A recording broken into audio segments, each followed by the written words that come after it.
Kisah yang akan saya ceritakan hari ini adalah sebuah kisah benar yang sungguh sukar dipercayai. Di Bandar Seattle, Amerika Syarikat, terdapat seorang lelaki berusia 58 tahun bernama Mark Thompson.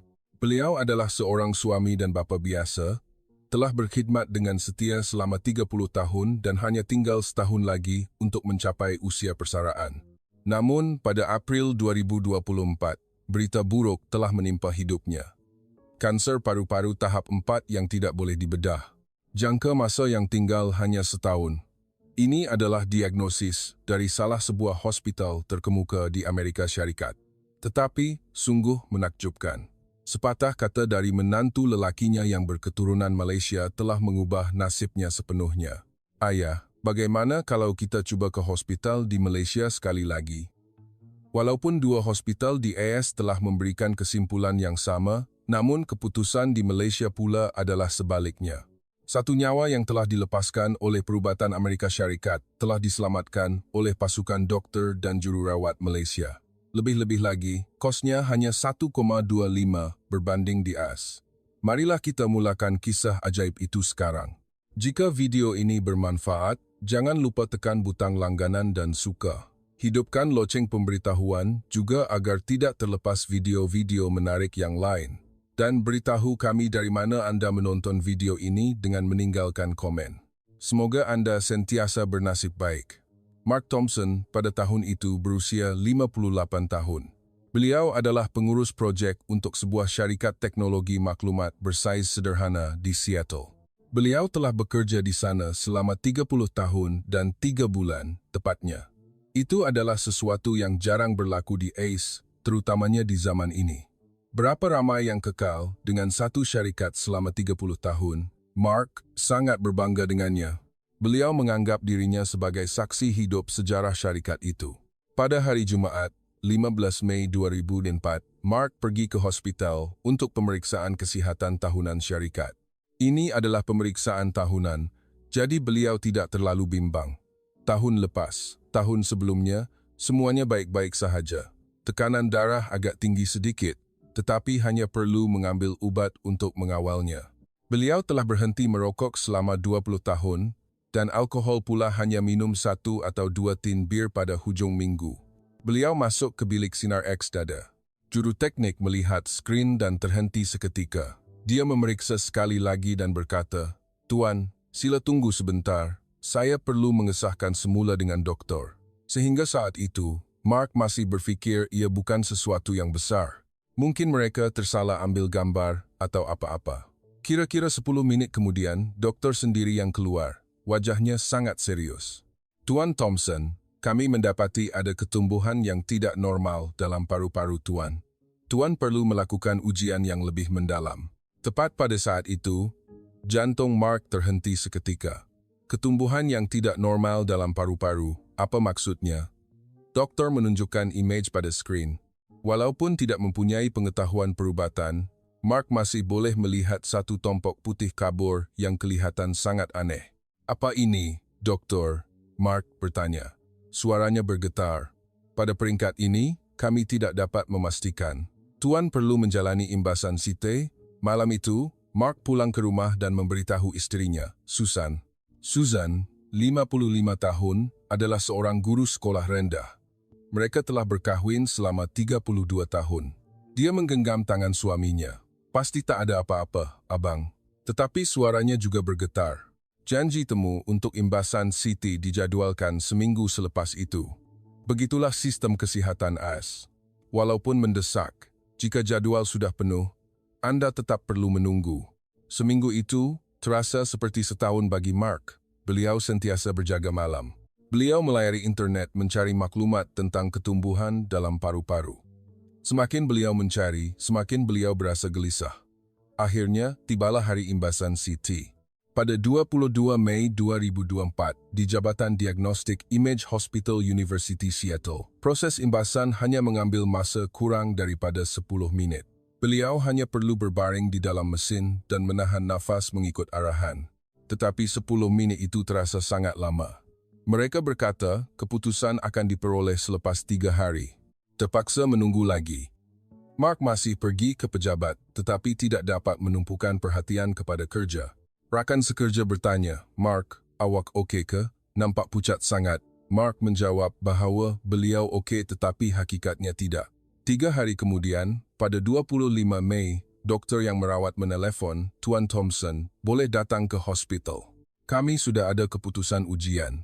Nada suaranya menunjukkan ini bukan perkara yang boleh dibincangkan melalui telefon. Mark segera mendapat firasat. Itu bukan berita baik. Keesokan paginya, Mark dan Susan bersama-sama pergi ke hospital. Ketika membuka pintu bilik rawatan, kakinya menggigil. Doktor menunjukkan kepada mereka image CT. Kami mendapati ketumbuhan bersaiz 320 cm di lobus atas paru-paru kanan. Nodus limfa juga menunjukkan tanda-tanda bengkak. Kami perlu melakukan biopsi untuk mengetahui dengan tepat. Tetapi kemungkinan besar ini adalah ketumbuhan malignan. Malignan. Perkataan itu terus berlega-lega di kepala Mark. Malignan bermakna kanser. Betul tak, doktor? Doktor mengangguk perlahan. Kita perlu menunggu keputusan biopsi untuk mengesahkan. Seminggu lagi menunggu untuk biopsi. Ia adalah prosedur bronkoskopi untuk mengambil sampel tisu. Janji temu dijadualkan pada 1 April, hari April Fool. Mark berfikir dalam hati, alangkah baiknya jika ini hanya gurauan hari April Fool. Pada hari ujian, Mark diberikan bios setempat. Tiub endoskopi nipis dimasukkan melalui tekak. Rasanya tidak selesa, tetapi beliau cuba menahan. Doktor melihat skrin dan mengambil sampel tisu.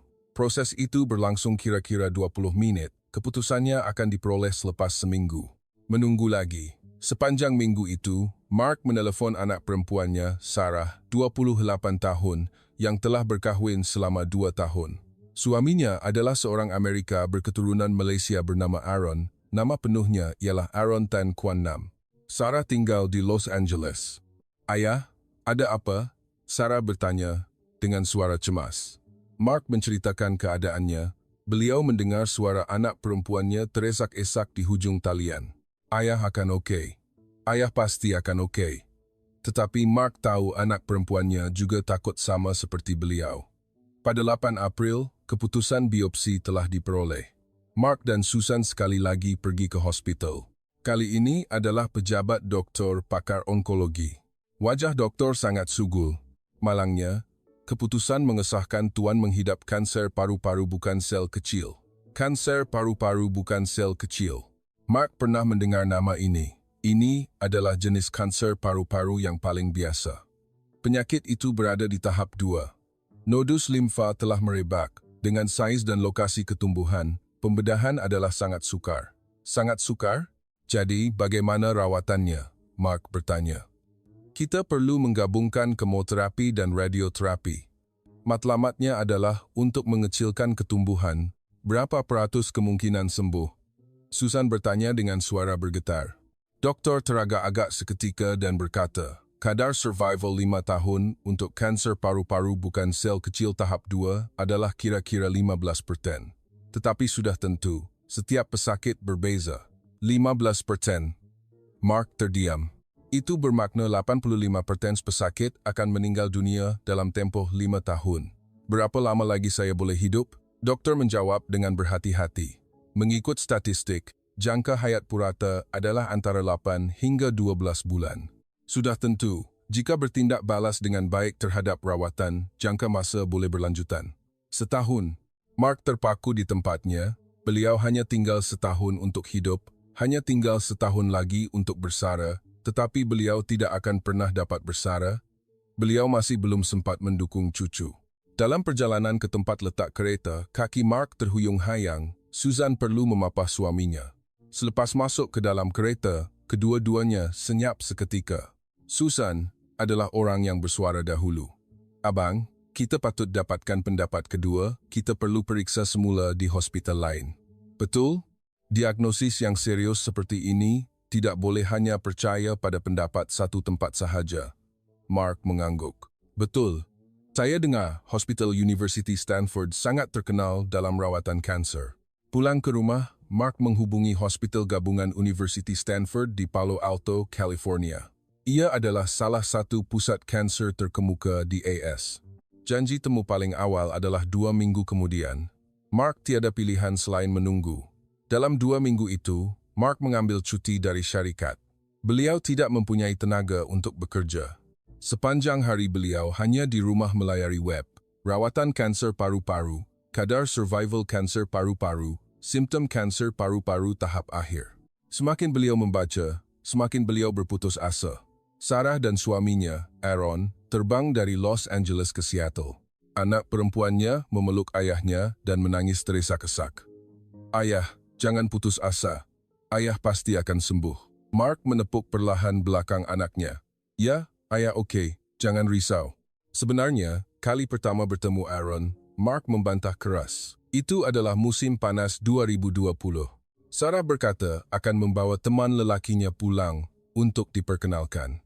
Apabila Aaron muncul, Mark baru tahu bahawa beliau adalah seorang Amerika berketurunan Malaysia. Sejujurnya, beliau tidak menyukainya sama sekali. Beliau sentiasa berharap anak perempuannya akan berkahwin dengan seorang lelaki kulit putih. Aaron adalah seorang arkitek di Los Angeles, 32 tahun, berpindah ke AS pada usia 10 tahun. Dalam pertemuan pertama, Mark kelihatan sangat dingin. "Apa pekerjaan awak?" "Saya arkitek." "Pak Cik, pendapatan stabil tak?" Soalan yang sangat terus terang. Aaron tidak panik, beliau menjawab dengan jujur. "Kira-kira 80.000 setahun. Saya masih muda, jadi saya akan berusaha lebih gigih lagi di masa hadapan." Mark berdengus. 80.000, tidak sampai separuh gajinya. Malam itu beliau dan Sarah bergaduh besar. "Kenapa ayah benci Aaron?" "Ayah tak benci. Ayah cuma fikir kamu layak dapat yang lebih baik." "Yang lebih baik? Maksud ayah, seorang lelaki kulit putih yang kaya, kan?" Sarah tersesak-sesak. "Ayah, saya cintakan Aaron. Dia baik hati, rajin, dan sangat menyayangi saya. Asal-usul keluarga tak penting." Mark terdiam. Beliau melihat keikhlasan di mata anaknya, tetapi beliau masih tidak mudah berubah fikiran. Hubungan antara beliau dan Sarah menjadi tegang selama berbulan-bulan. Dia jarang menelpon dan tidak pulang ke rumah semasa cuti perayaan. Pada awal 2021, Aaron terbang sendirian ke Seattle. "Saya nak melawat Pak Cik." Mark menolak, tetapi Susan memujuknya untuk berjumpa dengan Aaron. Mereka bertemu di sebuah kedai kopi. Aaron menunduk hormat dengan sangat sopan. "Terima kasih Pak Cik kerana meluangkan masa untuk saya." Mark masih kelihatan dingin. "Apa yang kamu nak cakap?" Aaron berkata. "Saya benar-benar cintakan Sarah. Mungkin kerana saya berketurunan Malaysia dan pendapatan saya belum tinggi, jadi Pak Cik tak berkenan. Tetapi saya yakin saya boleh menjaga dan menyayangi Sarah seumur hidup." Suaranya agak bergetar. "Saya menjaga ibu saya. Ibu saya, Puan Lim Mei, kembali ke AS dari Malaysia 5 tahun lalu dan tinggal bersama saya. Ayah saya meninggal dunia semasa saya kecil. Saya adalah ketua keluarga." Aaron menyambung. Mark berasa sedikit tersentuh. Seorang lelaki muda yang menjaga ibunya. Berapa ramai anak muda di AS sekarang yang seperti itu?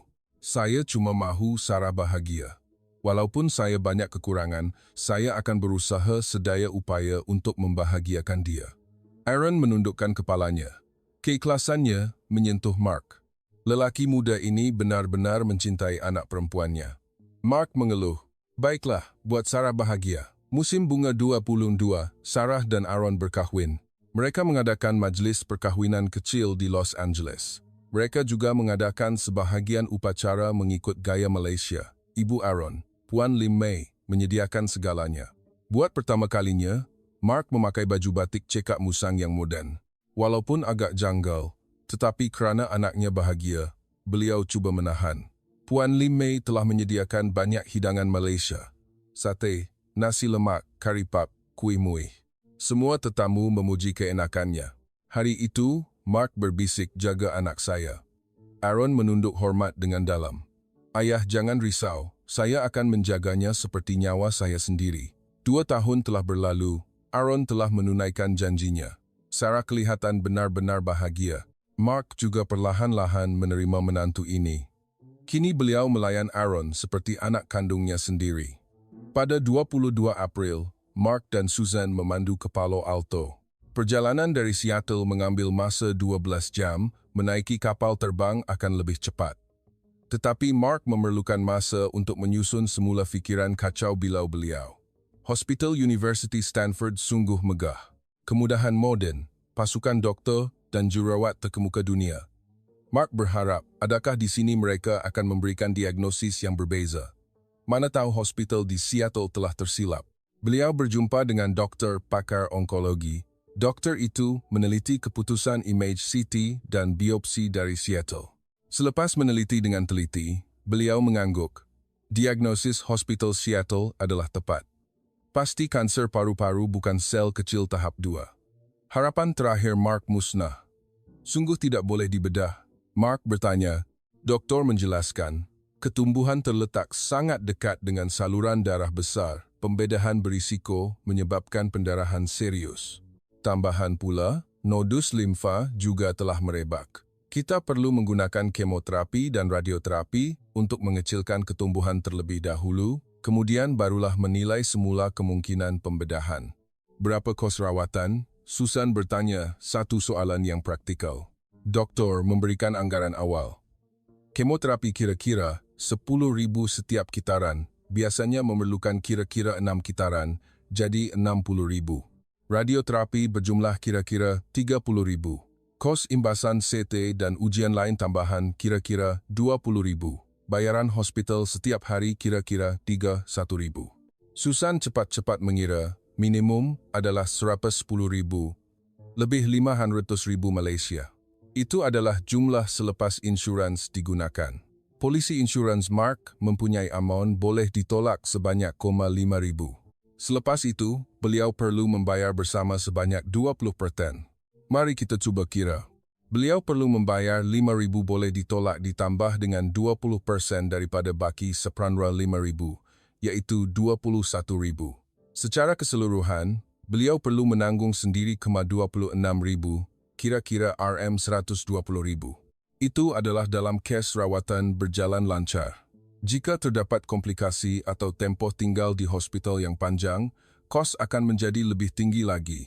Mark teringat jumlah simpanan persaraan yang telah beliau kumpul selama 30 tahun, kira-kira sam-sam 20.000. Jika menggunakan 26.000 untuk rawatan, dana persaraannya akan berkurangan dengan ketara. Tambahan pula, semasa rawatan beliau tidak boleh bekerja, pendapatan juga akan terputus. Marilah kita mulakan rawatan, doktor berkata. Minggu depan boleh mulakan kitaran kemoterapi pertama. Mark mengangguk. Beliau tiada pilihan lain. Dalam perjalanan pulang ke Seattle, suasana di dalam kereta sangat sunyi. Sepanjang 12 jam memandu, Mark terus berfikir. Saya benar-benar hanya boleh hidup setahun lagi. Saya sudah melihat anak perempuan saya berkahwin, tetapi tidak akan sempat melihat cucu. 30 tahun bekerja keras, tanpa sempat menikmati hasilnya. Apabila mereka tiba di rumah, Sarah dan Aaron sudah menunggu. Macam mana ayah? Sarah bertanya. Susan menjawab, Stanford juga mendiagnosis perkara yang sama. Kena mulakan kemoterapi. Sarah memeluk ayahnya dan menangis. Mark juga tidak dapat menahan air matanya. Hidup 58 tahun di dunia, tidak pernah beliau berasa tidak berdaya seperti ini. Malam itu, Aaron datang mencari Mark. Ayah, boleh dengar saya cakap sekejap tak? Mark mengangguk. Aaron membuka komputer riba. Saya ada buat sedikit kajian tentang perubatan di Malaysia. Di Kuala Lumpur, ada Pantai Hospital Kuala Lumpur yang sangat terkenal di dunia dalam rawatan kanser. Skrin menunjukkan laman web hospital itu. Aaron terus menjelaskan, bilangan kes pembedahan kanser paru-paru di sana lebih banyak daripada beberapa hospital terkenal di AS dan kosnya hanya kira-kira 1/10 sahaja. Seorang kawan ibu saya di kampung halaman telah menjalani pembedahan kanser paru-paru di sana dan telah pulih sepenuhnya. Mark menunjukkan rasa sangsi. Sehebat manapun perubatan Malaysia, bagaimana boleh setanding dengan hospital terkemuka di AS? Tambahan pula, beliau tidak tahu bahasa Malaysia. Aaron berkata, Hospital PHKL mempunyai pusat sokongan pesakit antarabangsa. Mereka menyediakan perkhidmatan penterjemah bahasa Inggeris. Dan ayah, sejujurnya, dalam situasi ini, apa lagi yang kita rugi? Di AS mereka sudah kata tak boleh bedah pun. Mark terdiam. Menantunya betul.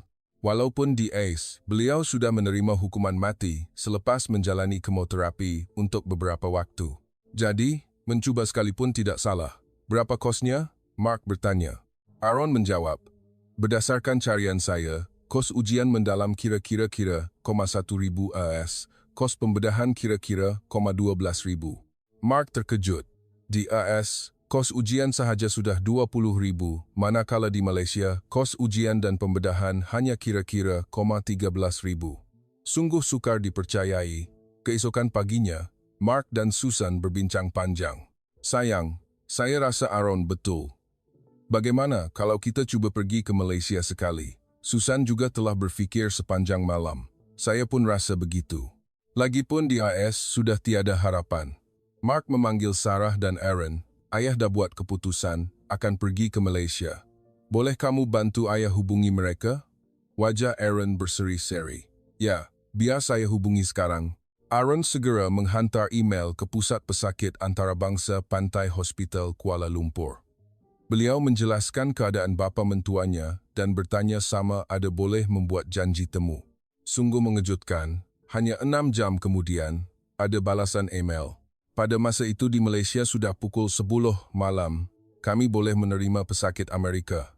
Sila hantar kepada kami keputusan image CT dan biopsi untuk kami semak dan maklum balas. Aaron segera menghubungi hospital di Seattle untuk mendapatkan data dan menghantarnya ke pihak KL.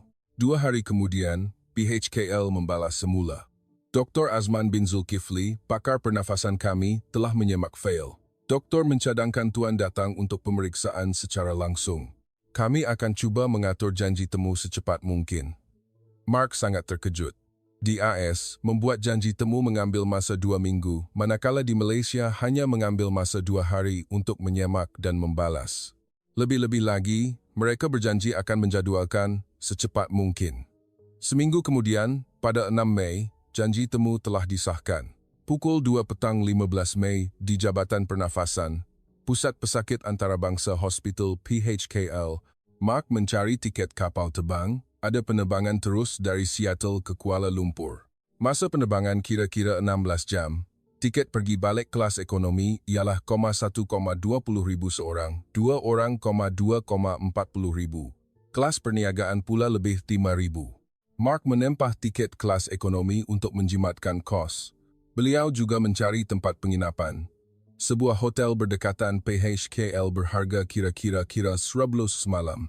Mereka merancang untuk tinggal kira-kira 2 minggu, jumlahnya 1,68 ribu, termasuk tiket kapal terbang lebih 4 ribu.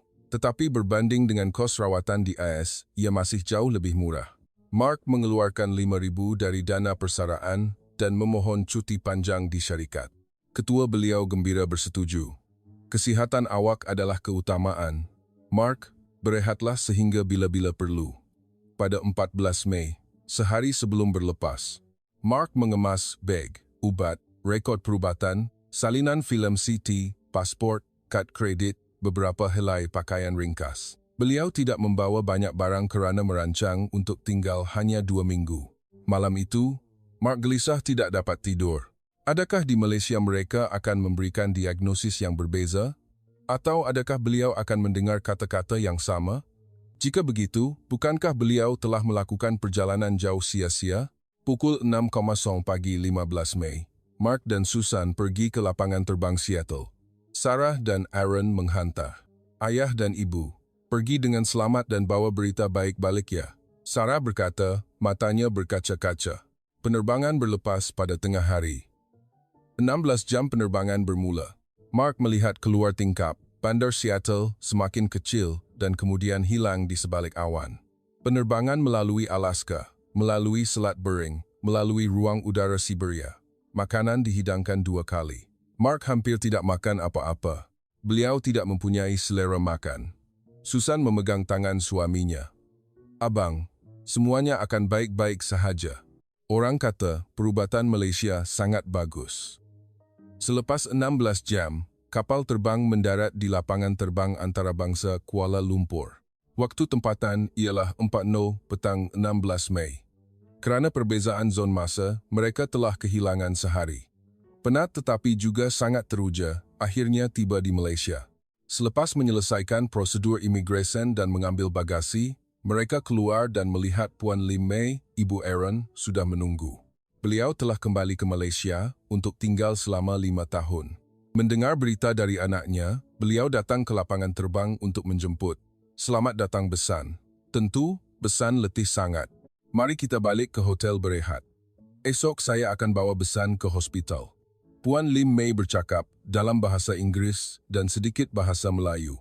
Hotel yang ditempah Puan Lim Mei untuk mereka hanya 10 minit berjalan kaki dari hospital.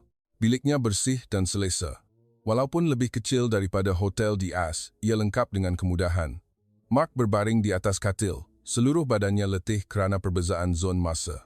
Tetapi beliau tidak dapat tidur. Esok beliau akan berjumpa dengan doktor Malaysia. Apa yang akan dikatakan oleh doktor itu?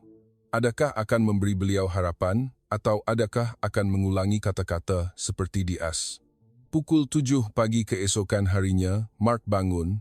Beliau tidak dapat tidur, mungkin hanya terlelap kurang daripada 2 jam. Susan juga begitu, wajahnya kelihatan letih. Pukul 9 pagi, Puan Lim Mei datang ke hotel. Pesan dah sarapan? Sebelum ke hospital, mari kita makan bubur ayam sikit untuk panaskan perut ya. Beliau membawa mereka ke sebuah restoran berdekatan untuk makan bubur ayam. Ini adalah kali pertama Mark makan hidangan ini. Sungguh mengejutkan, ia sangat sedap. Walaupun tidak mau makan, beliau tetap menghabiskan semangkuk. Pukul 1.30 petang, mereka tiba di pantai Hospital Kuala Lumpur. Bangunan hospital itu benar-benar besar dan moden, lebih daripada Hospital University Seattle yang pernah beliau kunjungi. Mereka mencari pusat pesakit antarabangsa. Seorang kaki tangan menyambut mereka dengan bahasa Inggris yang sangat mesra. Selamat datang Tuan Thompson. Kami telah mengesahkan janji temu Tuan, sila tunggu sebentar. Di ruang menunggu terdapat agak ramai pesakit asing. Beliau mendengar bunyi bahasa Cina, bahasa Jepun dan bahasa Rusia. Jelas sekali pesakit dari seluruh dunia datang ke sini. 10 menit kemudian, nama beliau dipanggil Mark Thompson. Mark dan Susan melangkah masuk ke bilik rawatan. Dr. Azman bin Zulkifli sedang menunggu mereka. Beliau berusia kira-kira 50 tahun. Selamat datang Tuan Thompson. Saya Azman Zulkifli, pakar pernafasan. Doktor itu bertutur dalam bahasa Inggris dengan sangat fasih. Beliau memberitahu beliau pernah menjalani latihan di AS. Saya telah meneliti fail yang Tuan hantar dari AS dengan teliti. Sekarang saya ada beberapa soalan yang ingin saya tanyakan kepada Tuan. Dr. Azman bertanya dengan sangat teliti tentang sejarah penyakit. Bilakah simptom bermula? Adakah merokok? Bagaimana sejarah keluarga? Mark menjawab dengan sangat jujur. Kemudian Dr. Azman membuka imej CT pada komputer. Beliau melihat dengan teliti seketika dan mengeluh perlahan. Wajahnya kelihatan sedikit berbeza. Doktor membesarkan dan mengecilkan imej, memutar pelbagai sudut untuk meneliti. Jantung Mark berdebar kencang. Mungkinkah beliau telah menemui sesuatu yang lain? Tuan Thompson, lihat pada imej ini, ketumbuhan memang terletak di lobus atas paru-paru kanan, saiznya juga 3-20 cm, sepadan dengan laporan di AS. Dr. Azman berhenti. Namun apa, doktor? Mark bertanya dengan pantas, hatinya resah. Dr. Azman menjelaskan, sempadan ketumbuhan ini agak jelas. Biasanya kanser paru-paru bukan sel kecil, akan mempunyai sempadan yang tidak sekata dan menunjukkan tanda-tanda pencerobohan tisu sekeliling. Tetapi ketumbuhan ini tidak. Susan bertanya, apa maksudnya, dokter? Dr. Azman menjawab dengan berhati-hati. Pada peringkat ini saya belum boleh memastikan. Tetapi kita harus melakukan pemeriksaan semula dan mempertimbangkan kemungkinan lain. Kemungkinan lain? Mark bertanya semula. Dr. Azman berkata, tidak semua ketumbuhan dalam paru-paru adalah malignan. Ada kemungkinan ini adalah ketumbuhan jinak. Atau jika malignan pun, terdapat pelbagai jenis yang berbeza. Untuk diagnosis yang tepat, sebaiknya kita lakukan biopsi semula. Mark keliru. Di AS, mereka telah mengesahkan dengan pasti bahwa itu adalah kanser paru-paru bukan sel kecil. Tetapi di sini, doktor pula bercakap tentang kemungkinan lain. Tetapi saya sudah melakukan biopsi di AS. Dr. Azman mengangguk. Saya tahu. Tetapi, keputusan biopsi mungkin berbeza bergantung pada lokasi pengambilan sampel dan kaedah pewarnaan. Memeriksa sekali lagi akan lebih selamat. Berapa kos ujian? Susan bertanya. Dr. Azman menjawab, imbasan CT semula kira-kira 200, bronkoskopi dan biopsi kira-kira 800, jumlah keseluruhan kira-kira 1.000. Mark cepat-cepat mengira 1.000. DAS ujian yang sama ini menelan belanja lebih 10.000, harga di sini tidak sampai 1,10. Bila saya boleh melakukan ujian, Dr. Azman menyemak pada komputer, boleh lakukan imbasan malam ini juga. Bronkoskopi saya akan jadwalkan untuk tuan pada pagi lusa. Mark sekali lagi terkejut. DAS menjadwalkan satu ujian mengambil masa seminggu, manakala di Malaysia boleh dilakukan pada hari yang sama atau 2 hari kemudian. Cepat sangat, Dr. Azman tersenyum. Begitulah sistem hospital kami. Kami sentiasa berusaha untuk mengurangkan masa menunggu pesakit. Pukul 6 petang malam itu, Mark masuk ke bilik imbasan CT. Prosedur sama seperti DIS. Beliau berbaring di dalam mesin dan menahan nafas. Kurang daripada 10 minit selesai. Apabila keluar, seorang kaki tangan berkata, pagi esok akan ada keputusan, doktor yang merawat akan melihat dan menghubungi tuan. Mark sekali lagi terkejut. DAS mengambil masa 3 hari untuk mendapat keputusan, manakala di sini hanya perlu 1 malam. Mereka pulang ke hotel. Puan Lim Mei berkata akan menjamu mereka makan malam. Beliau membawa mereka ke sebuah restoran nasi kerabu dengan ayam percik berdekatan. Ini adalah hidangan kebangsaan Malaysia, Puan Lim Mei menjelaskan. Nasi kerabu yang berwarna biru kehijauan dengan ayam yang diperap dengan rempah ratus yang wangi. Mark mencuba sesuap, terasa badannya hangat. Sedap sangat. Susan juga makan dengan berselera. Selepas makan malam, mereka pulang ke hotel. Mark berbaring di atas katil. Kata-kata Dr. Azman terus terngiang-ngiang di kepalanya, mempertimbangkan kemungkinan lain. Apa maksudnya? Mungkinkah beliau tidak menghidap kanser? Mark tidak berani berharap. Semakin banyak berharap, semakin besar kekecewaan. Tetapi satu percikan api kecil telah menyala dalam hatinya. Mana tahu benar-benar. Pukul 10 pagi keesokan harinya, Dr. Azman menelefon. Tuan Thompson, keputusan CT sudah ada, boleh datang ke hospital. Mark dan Susan bergegas ke hospital. Di bilik rawatan, Dr. Azman menunjukkan kepada mereka imej CT yang baru. Betul, seperti yang saya fikirkan, morfologi ketumbuhan ini berbeza daripada kanser paru-paru bukan sel kecil biasa. Doktor menunjuk ke skrin dan menjelaskan, Tuan lihat ini, sempadan ketumbuhan sangat kemas, hampir tidak ada tanda-tanda pencerobohan tisu sekeliling. Dan di bahagian ini, ada tanda-tanda kalsifikasi. Ciri-ciri ini biasanya terdapat pada ketumbuhan jinak atau ketumbuhan malignan tahap rendah. Jantung Mark berdegup lebih laju. Maksud doktor, mungkin ini adalah ketumbuhan jinak? Dr. Azman mengangguk. Ada kemungkinan itu. Sudah tentu kita perlu menunggu keputusan biopsi untuk mengetahui dengan pasti. Pagi esok akan dijalankan. Pada masa itu kita akan mendapat jawapan yang tepat. Malam itu Mark hampir tidak tidur, esok akan ada keputusan biopsi. Jika itu benar-benar ketumbuhan jinak, bagaimana? Jika boleh dibedah untuk dibuang, bagaimana? Mark cuba untuk tidak memikirkannya. Tetapi harapan semakin membesar. Pukul 9 pagi 18 Mei, beliau masuk ke bilik bronkoskopi. Beliau diberikan bios setempat. Tiub endoskopi nipis dimasukkan melalui tekak sama seperti kali beliau melakukannya di AS. Dr. Azman sendiri yang melakukan. Beliau melihat skrin, mendekati ketumbuhan dan mengambil sampel tisu. Akan rasa tidak selesa sedikit. Tuan cuba bertahan ya. Doktor berkata proses itu mengambil masa kira-kira 25 menit. Selepas selesai tekaknya agak sakit tetapi masih boleh ditahan. Selesai. Sampel tisu telah dihantar ke Jabatan Patologi. Keputusan akan diperoleh selepas 3 hari lagi. Menunggu lagi. Tetapi kali ini rasanya sangat berbeza. Di AS beliau menunggu dalam keputusasaan, manakala sekarang beliau menunggu dalam harapan. 3 hari berlalu, pada 21 Mei, Dr. Azman menelefon. Tuan Thompson, sudah ada keputusan. Jemput datang ke hospital. Suara doktor kedengaran sangat gembira. Mark mendapat firasat bahawa itu adalah berita baik. Mark dan Susan bergenggaman tangan menuju ke hospital. Sepanjang perjalanan mereka tidak berkata apa-apa. Kedua-duanya terlalu teruja. Mereka menaiki lift ke tingkat 5, melalui koridor pusat pesakit antarabangsa dan berdiri di hadapan bilik rawatan Dr. Azman. Mereka mengetuk pintu dan masuk.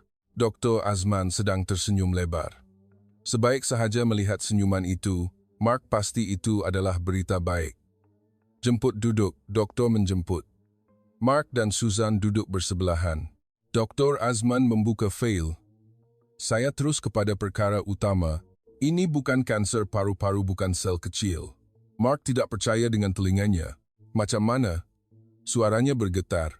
Dr. Azman mengulangi setiap perkataan dengan jelas. Ini bukan kanser paru-paru, bukan sel kecil. Ini adalah tumor karsinoid bronkus. Tumor karsinoid bronkus. Buat pertama kalinya Mark mendengar nama ini. Apa itu, dokter? Dr. Azman menjelaskan. Tumor karsinoid adalah sejenis tumor neuroendokrin. Ini adalah jenis tumor yang sangat jarang berlaku, hanya merangkumi kira-kira 1,2% daripada semua tumor dalam paru-paru. Jadi, ia bukan kanser? Susan bertanya. Dr. Azman menggeleng. Secara tepatnya, ia masih sejenis tumor malignan. Tetapi ia sama sekali berbeza daripada kanser paru-paru biasa. Kadar pertumbuhannya sangat perlahan dan sangat jarang merebak. Mark bertanya, jadi bagaimana rawatannya? Dr. Azman tersenyum lebar. Kita boleh membuangnya sepenuhnya melalui pembedahan. Pembedahan pembuangan adalah kaedah rawatan standard dan kadar penyembuhan sepenuhnya adalah lebih daripada 90%. Kadar penyembuhan 90%. Air mata Mark mengalir keluar. Di IS mereka berkata kadar survival 5 tahun adalah 15%, manakala di sini kadar penyembuhan adalah 90%. Adakah ini mimpi atau benar?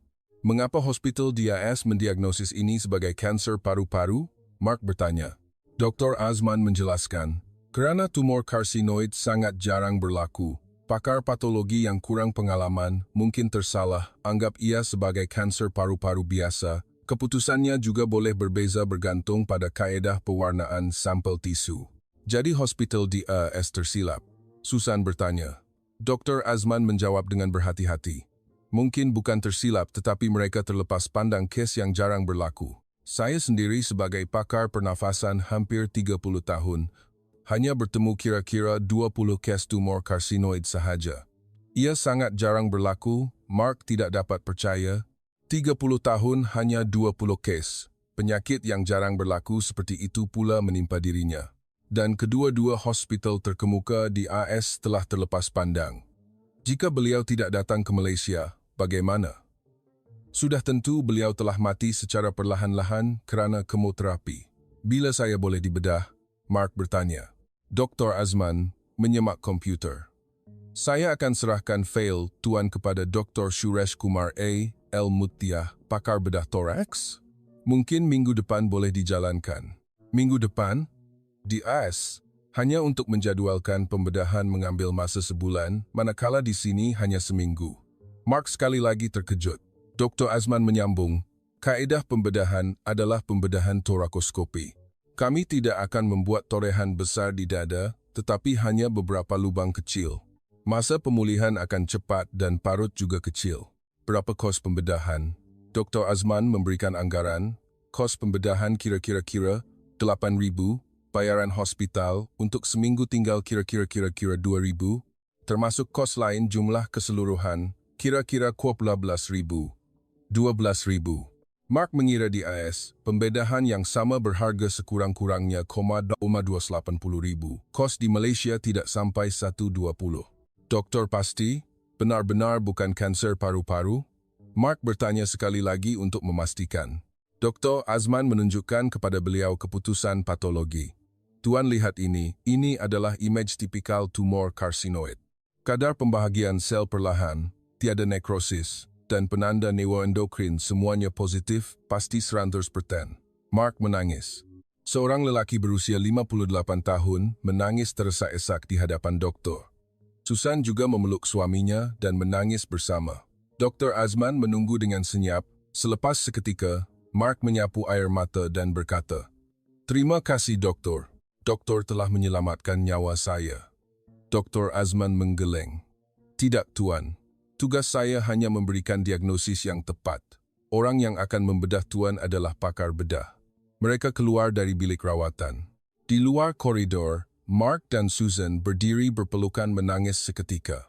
Orang ramai yang lalu lalang melihat mereka, tetapi mereka tidak peduli. Mereka terlalu gembira. Pulang ke hotel, Mark segera menghubungi Sarah. Pada masa itu di AS adalah pukul 5 pagi, tetapi ini adalah berita kecemasan. "Sarah, ayah ni." Suaranya bergetar. "Bukan kanser paru-paru, nak. Ia adalah ketumbuhan yang hampir jinak. Pembedahan akan sembuh sepenuhnya." Di hujung talian, Sarah menjerit, "Betul ke, ayah? Betul ke?" Kemudian dia menangis teresak-esak. "Ayah, syukurlah ayah." Aaron juga mendengar telepon. "Tahniah ayah. Ayah nampak? Saya dah kata, perubatan Malaysia sangat bagus." Suaranya penuh kegembiraan. "Aaron, semua ini kerana kamu. Kalau kamu tak nasihatkan ayah ke Malaysia, mungkin sekarang ayah sedang menjalani kemoterapi. Terima kasih. Terima kasih banyak-banyak." Menamatkan panggilan, Mark melihat keluar tingkap. Kuala Lumpur pada waktu malam bersinar dengan lampu. Bandar ini, negara ini telah menyelamatkan nyawanya. Satu nyawa yang telah dilepaskan oleh Amerika Syarikat. Malaysia telah menyelamatkan. Keesokan harinya, Mark dan Susan bertemu dengan Dr. Suresh Kumar A.L. Muthiah, pakar bedah toraks. Doktor itu berusia kira-kira 45 tahun dan juga bertutur dalam bahasa Inggris dengan sangat fasih. "Selamat datang, Tuan Thompson. Saya telah melihat image CT Tuan. Pembedahan sepenuhnya boleh dilakukan." Dr. Suresh membuka image dan menjelaskan, ketumbuhan terletak di lobus atas paru-paru kanan, saiz 320 cm. Ia terletak jauh dari saluran darah besar dan bronkus, jadi pembedahan tidak terlalu sukar. "Bagaimana kaedah pembedahan?" Mark bertanya.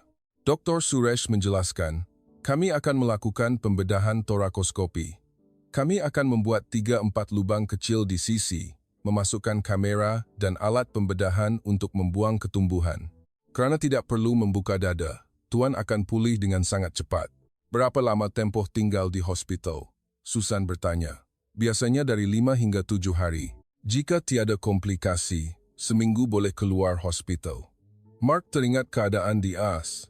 Jika pembedahan yang sama di AS, beliau perlu tinggal di hospital sekurang-kurangnya 2 minggu.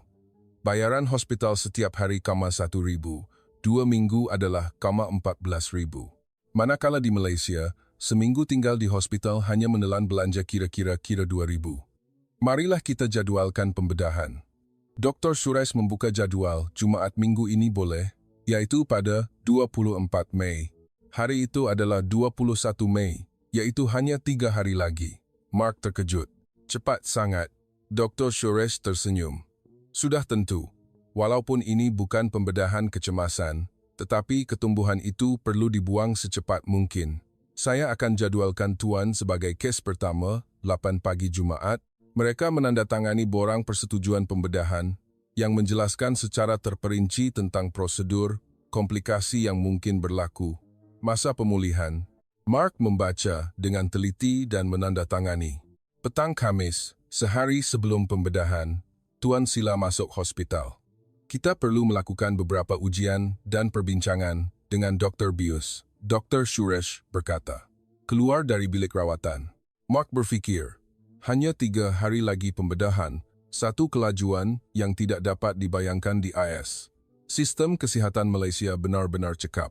Petang itu, Puan Lim Mei berkata akan membawa mereka melawat Kuala Lumpur sebelum pembedahan, pergi bersiar-siar untuk melegakan fikiran.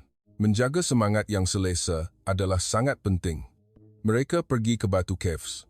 Buat pertama kalinya Mark melihat seni bina kuno Malaysia, sungguh hebat dan indah.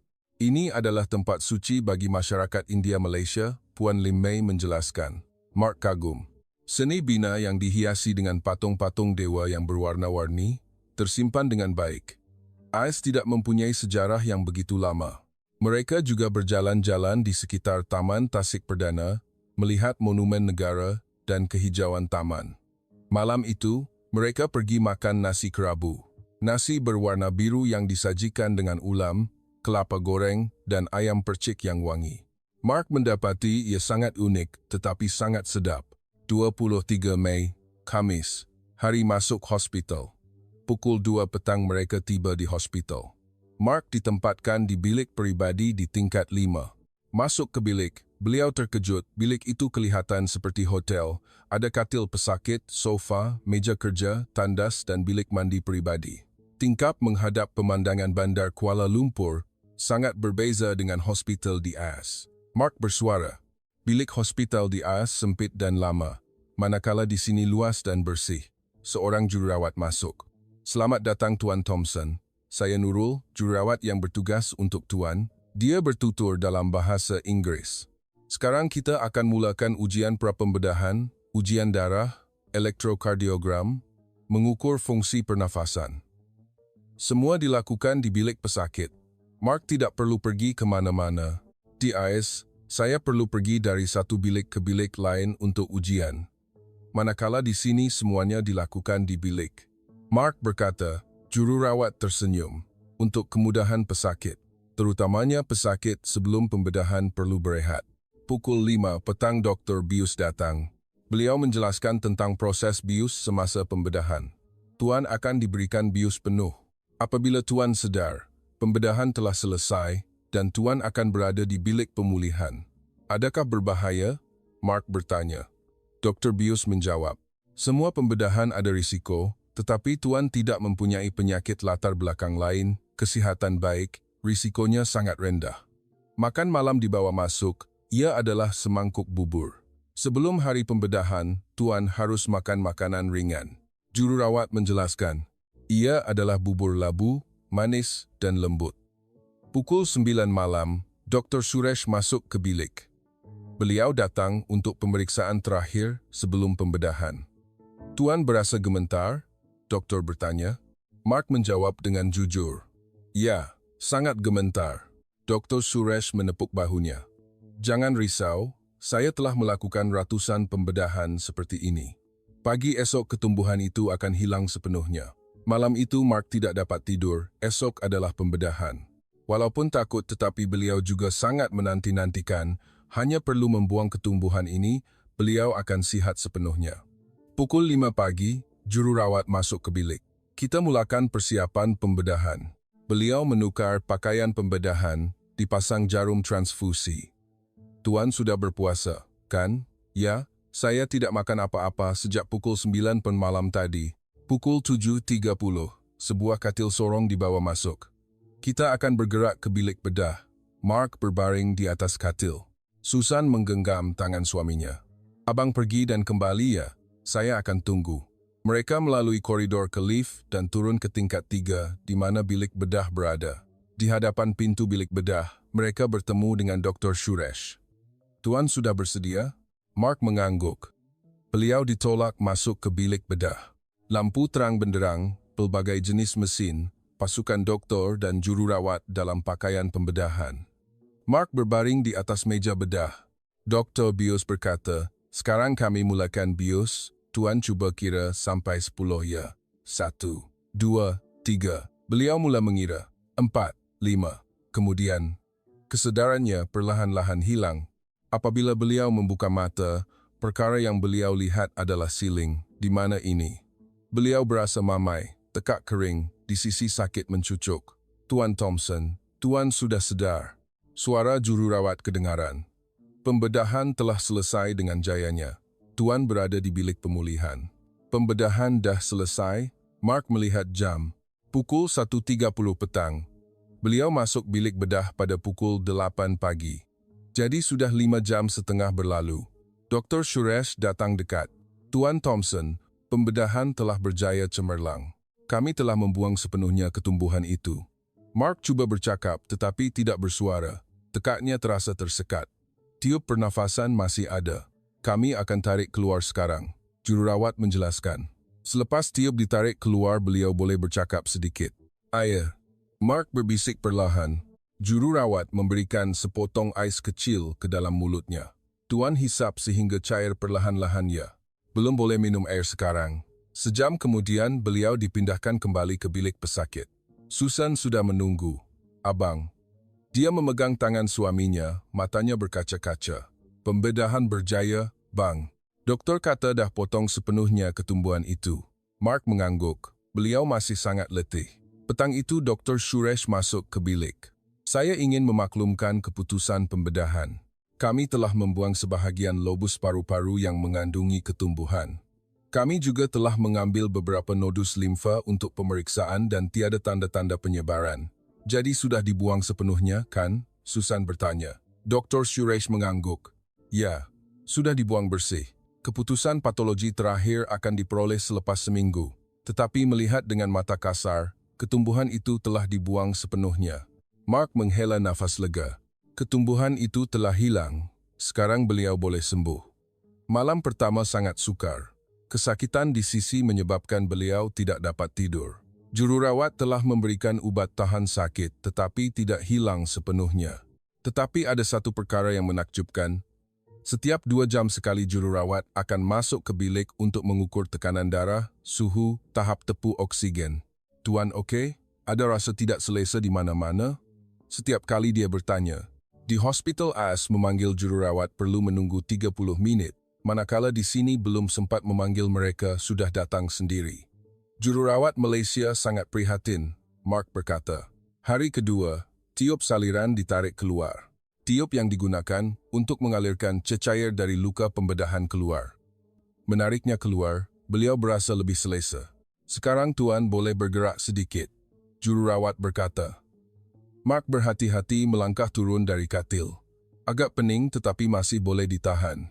Susan memapah beliau, berjalan di sepanjang koridor. Berjalan akan membantu tuan pulih lebih cepat. Berjalan 5-6 kali setiap hari ya. Jururawat menasihati. Mark berjalan sepanjang hari, setiap kali berjalan beliau berasa lebih sihat sedikit. Hari ketiga, beliau ditukar kepada diet biasa. Daripada bubur, beliau makan nasi. Ada banyak lauk pauk. Tuan boleh habiskan makan? Jururawat bertanya. Ya. Saya dah ada selera makan semula, Mark menjawab. Sungguh makanan hospital sangat sedap. Makanan hospital di AS terkenal buruk, manakala di sini ia seperti masakan rumah. Hari keempat, beliau menjalani sinareks dada, paru-parunya telah mengembang dengan sangat baik. Tuan pulih dengan sangat cepat. Dr. Suresh berkata. Mark sangat gembira. Hari kelima Mark sudah boleh ke tandas dan mandi sendiri walaupun masih perlu sangat berhati-hati agar tidak membasahkan luka pembedahan.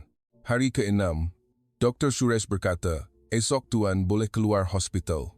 Tuan pulih lebih cepat daripada yang saya jangkakan. Mark terkejut. Cepat sangat, di AS sekurang-kurangnya perlu tinggal di hospital 2 minggu. Selepas keluar hospital bagaimana? Susan bertanya. Dr. Suresh menjelaskan, seminggu lagi tuan datang semula untuk pemeriksaan susulan. Kami akan memeriksa luka pembedahan dan memaklumkan keputusan patologi terakhir. Hari ke-7, hari keluar hospital. Pagi beliau melakukan pemeriksaan terakhir. Semua bacaan adalah normal. Kira-kira tengah hari, beliau menyelesaikan prosedur keluar hospital, Jabatan Kewangan memberikan bil. Bayaran pembedahan 8.000, bayaran hospital 7 hari, 140.000, bayaran ujian 800, bayaran ubat 500, kos lain 300, jumlah keseluruhan 11.000. Mark menggunakan kad kredit untuk membuat pembayaran sekaligus. Meninggalkan kaunter pembayaran, Mark berfikir, jika saya dibedah di AS, berapa kosnya? Sekurang-kurangnya 280.000. Selepas ditolak insurans, bahagian yang perlu ditanggung sendiri pun pasti lebih 50.000. Manakala di Malaysia hanya 11.000, yaitu 1,25, harga yang tidak terjangkau. Mereka kembali ke hotel. Puan Lim Mei telah memasak semangkuk bubur lambuk istimewa. Selepas pembedahan, kena makan bubur ini untuk pulih tenaga. Ini adalah hidangan tradisional Malaysia. Mark makan semangkuk rasa bubur yang wangi dan hangat. Seminggu kemudian, 4 Jun, Mark datang ke hospital untuk pemeriksaan susulan. Luka pembedahan telah pulih banyak. Kesakitan juga hampir hilang. Dr. Suresh memeriksa luka pembedahan, pulih dengan sangat baik. Sekarang tuan boleh mandi seperti biasa. Kemudian doktor menunjukkan kepada beliau keputusan patologi terakhir, pasti tumor karsinoid.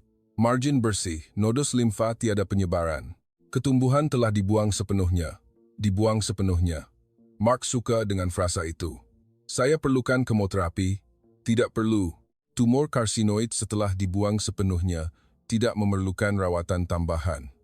Walau bagaimanapun, Tuan perlu pemeriksaan susulan berkala. Berapa kerap? Dalam 2 tahun pertama, 6 bulan sekali. Selepas itu imbasan CT setahun sekali sudah memadai. Mark mengangguk. Pemeriksaan susulan berkala tidaklah susah. Apabila kembali ke AS, Tuan boleh periksa di sana atau setiap kali ada peluang ke Malaysia, datang ke hospital kami untuk pemeriksaan pun boleh. Dr. Suresh berkata. Mark bertanya doktor, bagaimana jika saya tidak datang ke Malaysia? Dr. Suresh berfikir seketika dan menjawab, mungkin Tuan akan menjalani kemoterapi untuk kanser paru-paru bukan sel kecil di AS. Tumor karsinoid tidak bertindak balas dengan baik terhadap ubat kemoterapi biasa, jadi rawatan tidak akan berkesan. Dan kemudian, akhirnya, doktor tidak menghabiskan ayat tetapi Mark faham, akhirnya beliau akan mati. Saya sungguh bertua kerana datang ke Malaysia. Terima kasih doktor kerana menyelamatkan nyawa saya. Mark berkata dengan ikhlas. Dr. Suresh menghulurkan tangan. Semoga Tuan sihat walafiat. Tuan Thompson, jaga kesihatan di AS ya. Harap dapat bertemu lagi. Keluar dari bilik rawatan, hati Mark dipenuhi dengan perasaan yang sukar digambarkan. Semuanya benar-benar telah berakhir. Bukan kanser, pembedahan berjaya, telah sembuh. Petang itu, Mark dan Susan berjalan-jalan di sekitar jalan-jalan di Kuala Lumpur. Jalan-jalan lama sesak dengan orang ramai, kedai pakaian, restoran, kafe, semuanya sangat meriah. Negara ini telah menyelamatkan saya. Mark berkata kepada Susan, Malaysia adalah negara kedua saya. Malam itu mereka pergi ke KLCC Park. Mereka membeli bir tempatan dan sedikit snack, duduk di tepi tasik. Lampu jalan di tepi tasik menyala. Malam Kuala Lumpur yang bersinar misteri. Sayang, setiap tahun kita datang ke Malaysia sekali ya, sambil pemeriksaan susulan sambil melancong. Mark berkata. Susan mengangguk. Idea yang bagus, abang. Lain kali kita bawa seluruh keluarga Sarah bersama. Mark minum seteguk bir. Rasa sungguh menyegarkan. Baru 2 bulan lalu beliau fikir beliau akan mati, tetapi kini beliau duduk minum bir di KLCC Park. Hidup sungguh ajaib. Beberapa hari kemudian, tiba masanya untuk pulang. 7 Jun mereka pergi ke lapangan terbang Clear. Puan Lim Mei menghantar, besan pergi selamat ya. Lain kali datang lagi melawat. Mark menunduk hormat kepada Puan Lim Mei. Terima kasih banyak-banyak, Puan. Kerana Puan, saya telah diselamatkan. Mereka menaiki kapal terbang. Melihat keluar tingkap adalah bandar Kuala Lumpur. Apabila kapal terbang berlepas, Kuala Lumpur semakin kecil. Selamat tinggal Malaysia. Terima kasih Malaysia. Mark bergumam. Selepas 16 jam penerbangan mereka tiba di Seattle. Sarah dan Aaron datang menjemput di lapangan terbang. Mereka juga membawa cucu, Emma. Atuk, cucu perempuannya yang berusia 3 tahun, Emma, berlari ke arah Mark. Mark mengangkat cucunya. Baru 2 bulan lalu, beliau tidak tahu sama ada beliau akan dapat bertemu semula dengan kanak-kanak ini. Ayah dah sembuh sepenuhnya? Sarah bertanya. Mark mengangguk. Sembuh sepenuhnya? Nak, ayah dah bedah di Malaysia dan semuanya okey. Aaron memeluk bapa mentuanya. Tahniah ayah. Ayah nampak? Saya dah kata dengar cakap saya. Aaron, kamu adalah penyelamat nyawa ayah. Kalau kamu tak nasihatkan ayah pergi ke Malaysia, mungkin sekarang ayah dah tiada. Mereka pulang ke rumah. Rumah yang dikenali selepas 2 bulan berjauhan. Semuanya masih sama, tetapi beliau telah berubah. Beliau seperti dilahirkan semula. Keesokan harinya, Mark menelefon ketuanya. Saya nak kembali bekerja. Ketua beliau terkejut. Mark, awak benar-benar okey? Bagaimana dengan rawatan kanser? Bukan kanser. Saya dah buat ujian semula di Malaysia. Itu cuma ketumbuhan yang hampir jinak. Saya dah bedah dan sembuh sepenuhnya. Ya Allah, nasib baiklah bila awak boleh kembali bekerja. Isnin minggu depan, 10 Jun. Mark kembali ke syarikat. Rakan sekerja menyambutnya. Mark, awak nampak sihat sangat. Saya dah bedah di Malaysia dan sembuh sepenuhnya. Awak pergi sampai ke Malaysia, rakan sekerja terkejut. Mark menceritakan kisahnya. Didiagnosis kanser paru-paru di AS, tetapi apabila diuji semula di Malaysia pula adalah tumor jinak. Kos pembedahan hanya 1,6 berbanding di AS. Rakan sekerjanya kagum. Wah, perubatan Malaysia bagus begitu? Kos pula murah, tak disangka. Semasa makan tengah hari-hari itu, Mark menceritakan kepada mereka tentang Malaysia. Prosedur pemeriksaan perubatan yang cepat, diagnosis yang tepat, pasukan doktor dan jururawat yang berdedikasi, kos rendah. Semua orang terkejut. 6 bulan berlalu, Disember 2024, Mark pergi ke hospital di Seattle untuk pemeriksaan susulan berkala. Beliau menjalani imbasan CT. Keputusan sempurna, tiada tanda-tanda berulang, paru-parunya benar-benar normal. Doktor berkata, Tuan Thompson, Tuan telah sihat sepenuhnya. Mark sangat gembira. Pembedahan di Malaysia benar-benar berjaya. Doktor bertanya, tetapi mengapa diagnosis di Malaysia berbeza ya? Kami sudah pasti itu adalah kanser paru-paru bukan sel kecil. Mark menjelaskan, doktor di Malaysia kata tumor karsinoid adalah sejenis tumor yang sangat jarang berlaku jadi sangat mudah tersalah diagnosis. Keputusan juga bergantung pada kaedah pewarnaan sampel tisu. Doktor mengangguk. Mungkin juga. Tumor karsinoid memang sangat jarang berlaku. Dalam 20 tahun kerja saya pun hanya bertemu 2-3 kes sahaja. Jadi sepatutnya tuan-tuan mendiagnosis dengan tepat sejak awal lagi. Mark mendesak. Doktor kelihatan serba salah. Maaf tuan, tetapi kami juga telah melakukan yang terbaik. Ini adalah keputusan selepas disemak oleh Jabatan Patologi. Mark tidak berhujah lagi. Lagipun perkara sudah berlalu dan yang penting beliau telah diselamatkan. Tetapi dalam hatinya masih ada sedikit kepahitan. Hospital yang dianggap terkemuka di AS boleh membuat kesilapan seperti itu. Januari 2025. Mark secara rasmi bersara selepas genap 31 tahun berkhidmat. Syarikat mengadakan majlis perpisahan untuk beliau. Terima kasih, Mark, atas sumbangan awak. Jaga kesihatan dan hidup bahagia ya. Ketua beliau berkata, Mark berasa sangat terharu. Baru tahun lepas beliau fikir beliau akan mati sebelum sempat bersara. Beliau menerima bayaran persaraan kira-kira 150,000. Ditambah dengan $120,000 wang simpanan, beliau mempunyai jumlah keseluruhan $270,000. Walaupun telah membelanjakan $11,000 untuk rawatan di Malaysia, baki wang masih sangat mencukupi. Bagaimana jika beliau dirawat di AS? Bahagian yang perlu ditanggung sendiri sahaja sudah $50,000. Dana persaraannya hanya tinggal $70,000. Tambahan pula, kemoterapi tidak berkesan dan akhirnya beliau akan mati juga. Mei 2025, Mark sekali lagi pergi ke Malaysia. Kali ini adalah percutian keluarga. Sarah, Aaron, dan cucu Emma juga ikut serta. Beliau pergi ke pantai Hospital Kuala Lumpur untuk pemeriksaan susulan berkala. Beliau bertemu semula dengan Dr. Azman dan Dr. Suresh. Selamat datang Tuan Thompson. Setahun dah, kan? Tuan nampak sangat sihat. Dr. Azman menyambut dengan gembira. Beliau menjalani imbasan CT. Keputusan masih sempurna. Tiada tanda-tanda berulang. Tuan telah sihat sepenuhnya, Dr. Suresh berkata. Terima kasih dua doktor. Kerana doktor-doktor, saya dapat hidup. Jasa ini saya tak akan lupa seumur hidup. Selepas pemeriksaan susulan, seluruh keluarga pergi melawat Kuala Lumpur. Batu Caves, Kuala Lumpur Lama, KLCC, Twin Towers.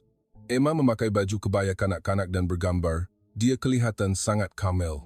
Mereka sekali lagi makan nasi kerabu, masih rasa yang sama seperti tahun lepas, tetapi kali ini seluruh keluarga bersama-sama menikmatinya. Atuk, makanan Malaysia sedap sangat. Emma berkata. Mark mengusap kepala cucunya. Ya, Atuk pun sangat suka makanan Malaysia. Sarah melihat bapanya. Ayah, tahun lepas masa ni saya sangat takut. Saya takut akan kehilangan ayah. Mark memegang tangan anaknya. Ayah pun sangat takut, tetapi Malaysia telah menyelamatkan ayah. Kalau Aaron tak nasihatkan ayah pergi ke Malaysia, mungkin sekarang ayah dah tiada. Aaron berkata, Ayah, saya sendiri tak sangka perubatan Malaysia begitu hebat. Saya cuma dengar cerita dari ibu dan nasihatkan ayah. tak sangka bernasib baik begitu. Mark melihat menantunya. Semua ini kerana kamu, Aaron. Kamu adalah penyelamat nyawa ayah. Selepas percutian di Malaysia, mereka pulang ke Seattle. Mark memulakan kehidupan yang baru. Beliau menikmati masa lapang selepas bersara, bermain dengan cucu, melancong bersama Susan, mengejar minat peribadi. Beliau mula belajar bertukang kayu. Membuat perabot kecil sendiri daripada kayu sungguh menyeronokkan. Mark sering berfikir, baru tahun lepas saya fikir saya akan mati, tetapi sekarang saya hidup bahagia begini. Beliau sedar betapa berharganya kehidupan, betapa pentingnya kesihatan, dan yang paling penting, beliau menyedari kepentingan mendapatkan pendapat kedua. Jangan sesekali hanya percaya pada diagnosis satu tempat, terutamanya dengan penyakit yang serius, malah hospital terkemuka di AS pun boleh tersilap. Mark menceritakan kisahnya kepada orang di sekelilingnya, terutamanya kepada rakan-rakan yang juga didiagnosis kanser. Pergi dapatkan pendapat kedua dan pertimbangkan perubatan Malaysia. Kos murah tetapi kualiti sangat tinggi. Malah, seorang rakan Mark telah pergi ke Malaysia untuk rawatan kanser prostat, pembedahan robotik dan telah sembuh sepenuhnya. Kosnya hanya 1/10 di AS. November 2025, Mark mengadakan ceramah di komuniti Malaysia di Seattle dengan tajuk Semua Tentang Pelancongan Perubatan di Malaysia. Terdapat kira-kira 100 orang yang hadir. Mark menceritakan kisahnya. Dari diagnosis kanser, keputusasaan, keputusan ke Malaysia, ujian semula, pembedahan, dan disembuhkan. Perubatan Malaysia mempunyai 3 kelebihan, Mark berkata. Pertama, cepat. Janji temu ujian hanya mengambil masa beberapa hari. Kedua, kos rendah. Hanya 1/10 hingga 1/20 berbanding di AS. Ketiga, kualiti tinggi. Pasukan doktor dan jururawat yang profesional dan berdedikasi. Seorang bertanya, bagaimana pula dengan masalah bahasa? Mark menjawab, hospital besar semuanya ada pusat pesakit antarabangsa yang menyediakan perkhidmatan penterjemah bahasa Inggeris. Doktor juga bertutur dalam bahasa Inggeris dengan sangat baik. Satu soalan lain, insurans boleh digunakan? Mark menggeleng. Insurans AS tidak terpakai di Malaysia, tetapi kerana kosnya terlalu rendah, walaupun bayar sendiri sepenuhnya masih lebih murah daripada menggunakan insurans di AS. Selepas ceramah, ramai orang datang berjumpa Mark untuk meminta maklumat hubungan, bertanya tentang pengalaman. Kisah beliau telah menjadi harapan untuk orang lain. Disember 2025, Mark memulakan blog kecil bernama Kisah Perubatan Malaysia Mark. Beliau mencatatkan secara terperinci pengalamannya dan memberikan maklumat tentang perubatan Malaysia. Jumlah pengunjung semakin meningkat. Beribu-ribu orang membaca blog beliau setiap bulan. Banyak komen ditinggalkan, kerana Tuan, saya mendapat keberanian untuk pergi ke Malaysia untuk rawatan dan telah sembuh. Maklumat Tuan sangat berguna. Saya sedang mencari hospital di Malaysia untuk ayah saya. Sistem kesihatan AS benar-benar bermasalah. Kisah Tuan telah menyedarkan saya. Mark memperkenalkan hospital besar di Malaysia di blognya. Pantai Hospital Kuala Lumpur, Gleneagles, Sunway Medical Center. Beliau juga membuat jadual perbandingan kos pembedahan appendix. AS purata 33,000 AS, Malaysia, 1,20,000 AS. Pembedahan kanser paru-paru AS, purata, 282,000 AS, Malaysia, 12,000 AS. Pembedahan pintasan arteri koronari, AS, purata, 123,000 AS, Malaysia, 16,000 AS. Angka-angka telah mengatakan segalanya. Pada suatu hari, seorang pembaca menghantar email kepadanya. Saya juga ada ketumbuhan dalam paru-paru dan doktor kata itu kanser. Patutkah saya pergi ke Malaysia? Mark menjawab, pergi dapatkan pendapat kedua. Malaysia adalah pilihan yang sangat baik. Mengikut pengalaman saya, diagnosis di sana tepat dan kosnya sangat berpatutan. Beberapa bulan kemudian, orang itu menghubungi semula. Saya dah bedah dan sembuh sepenuhnya. Terima kasih banyak-banyak, Tuan. Mark berasa sangat terharu. Januari 2026, Mark sihat sepenuhnya.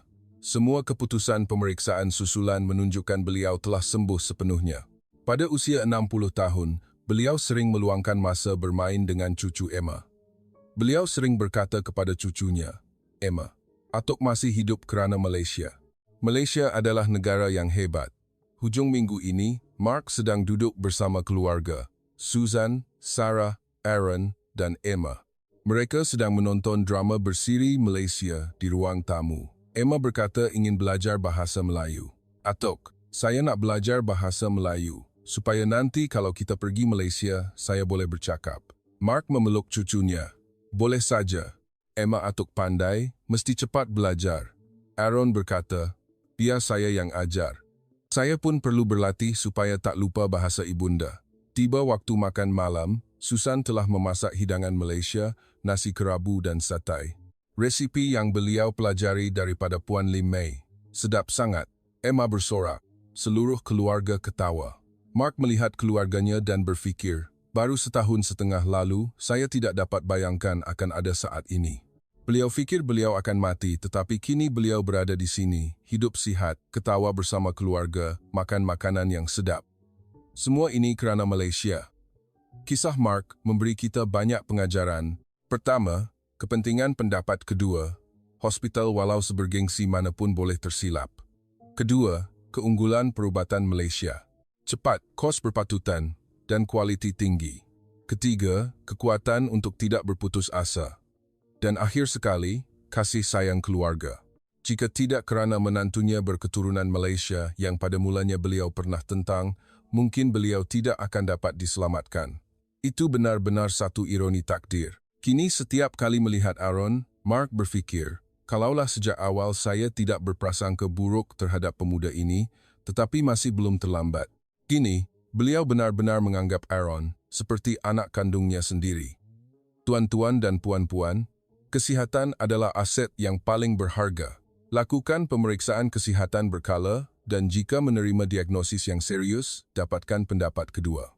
Pertimbangkan perubatan Malaysia. Sistem perubatan bertaraf dunia. Kisah Mark Thompson berakhir di sini. Satu nyawa yang telah dilepaskan oleh Amerika Syarikat. Malaysia telah menyelamatkan. Sebuah kisah ajaib tentang bapa mentua Amerika yang diselamatkan berkat menantu Malaysia. Terima kasih kerana menonton. Jangan lupa daftar dan suka. Beritahu kami dari mana anda menonton ya. Semoga anda sentiasa bernasib baik dan damai.